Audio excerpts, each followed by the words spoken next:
Top of the hour every hour, good evening, it's great to be with you. A new poll shows most voters think the failed Indigenous Voice to Parliament referendum should have been scrapped or delayed. The polling conducted by Freshwater Strategy found 69% think the vote should have been pushed back or scrapped entirely, including 55% of Labor supporters. A quarter of respondents believe the referendum was worthwhile. On the question of whether Australia should become a republic, 52% supported the idea, but 55% say there should not be a new referendum. Prime Minister Anthony Albanese has confirmed the government will not pursue a republic in this term. Labor has previously stated the issue could be looked at in a possible second term. Taiwan's ruling Democratic Progressive Party has been re-elected in the presidential election, with Lei Ching-te set to become the next president. Lei is current vice president to incumbent Tsai Ing-wen, who was ineligible for re-election due to term limits. She was elected as the island nation's first female president in 2016 and later returned to office in 2020. The DPP was up against KMT candidate Ho Yu-ih, which has traditionally favoured unification with China, although denied being pro-Beijing, and the Taiwan People's Party's Ko Wen-ji.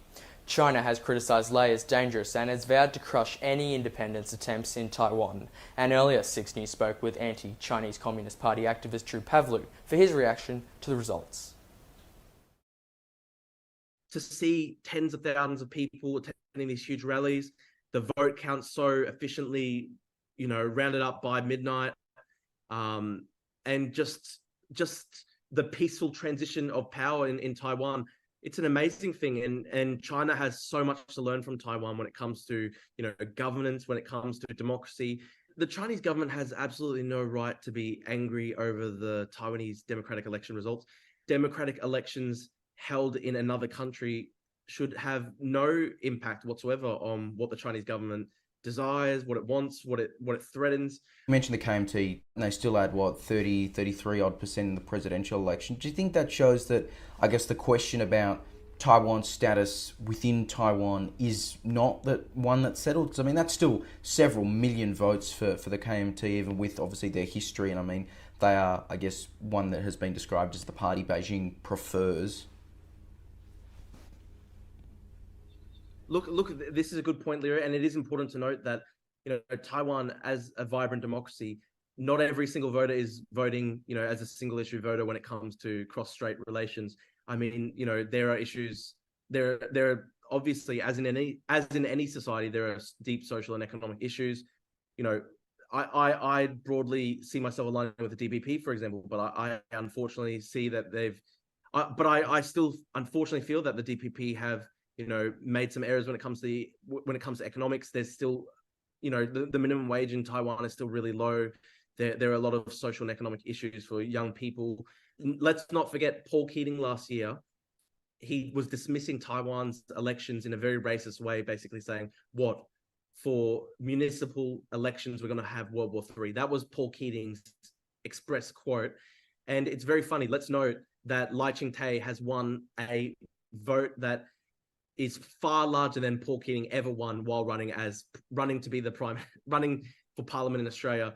It's a sweet victory, and people like Paul Keating and Bob Carr, there'll be much weeping and gnashing of teeth for them in their mansions and their lairs in Sydney today.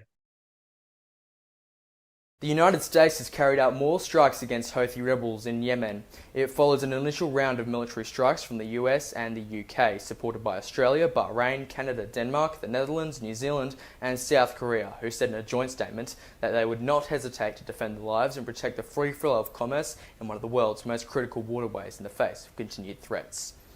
A Houthi spokesperson says at least 5 people have been killed in the strikes and several more injured, adding the action would not go unanswered and unpunished. The Houthis currently control a large part of Yemen amid a civil war and have backed Hamas in its war against Israel.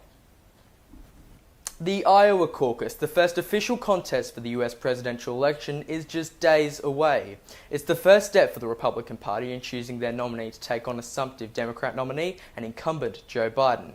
Former President Donald Trump remains the front-runner, followed by former UN Ambassador Nikki Haley, Florida Governor Ron DeSantis, and businessman Vivek Ramaswamy. 6 News North American correspondent Wyatt Sharp has more. Christie has not yet made any comments, though, towards who he will endorse for the presidency, amid speculation, though, that the majority of his supporters will now be turning their support towards former South Carolina governor and former UN ambassador Nikki Haley. However, contradictory to that, Christie was caught on a hot microphone just moments before announcing that he was dropping out of the presidential race at a town hall in Manchester, saying that he does not believe Nikki Haley has what it takes to be commander-in-chief.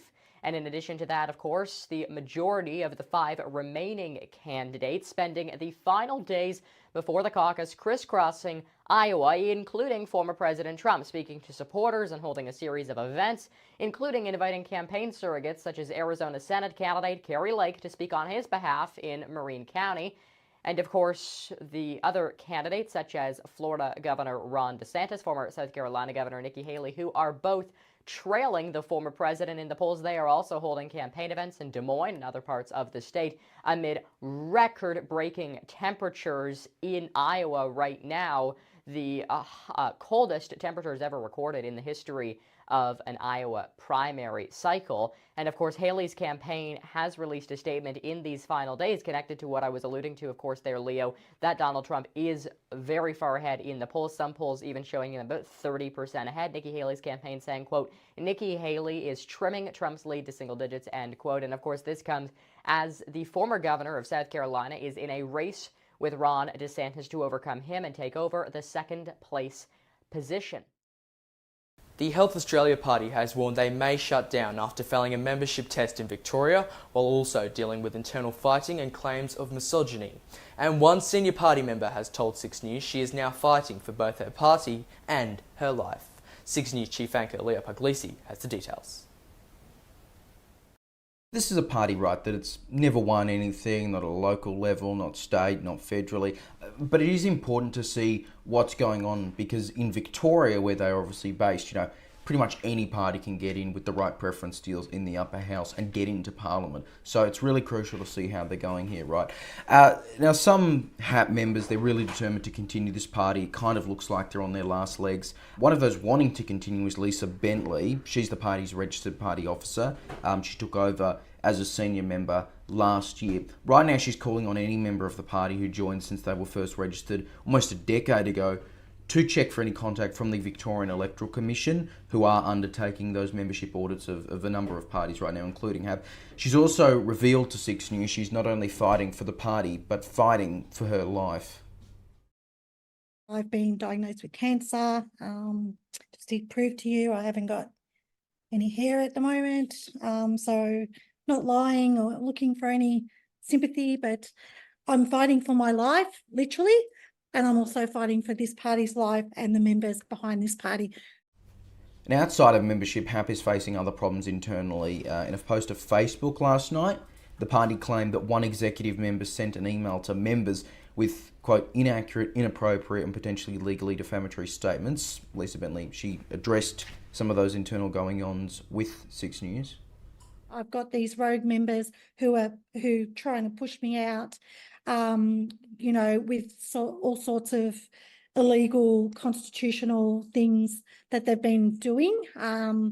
It's men. There's a lot of misogyny. Men in politics should be ashamed of themselves, the way they treat women, the way they let their egos get in the way, the way they think that it's all about them, and they forget that they're actually meant to be supporting members of the party, and members of the party don't want this party to go under.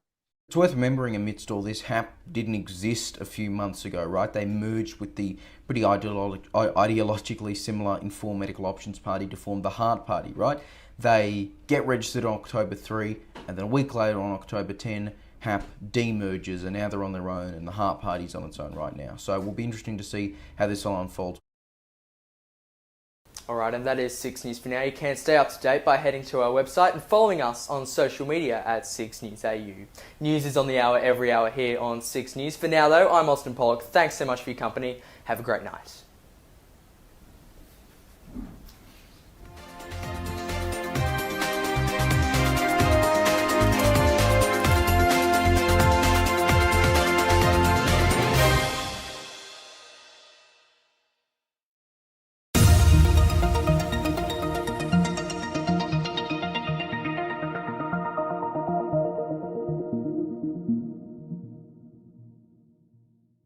On 6 News, we bring you the latest headlines and breaking stories live. Our team of journalists are on the ground across the country and around the world, keeping you informed with up-to-the-minute reporting every single day. Top of the hour, every hour. Well, thanks for joining us. So in 2024, turn to 6 News, on the hour, every hour, 24 hours a day, 7 days a week, 366 days of the year.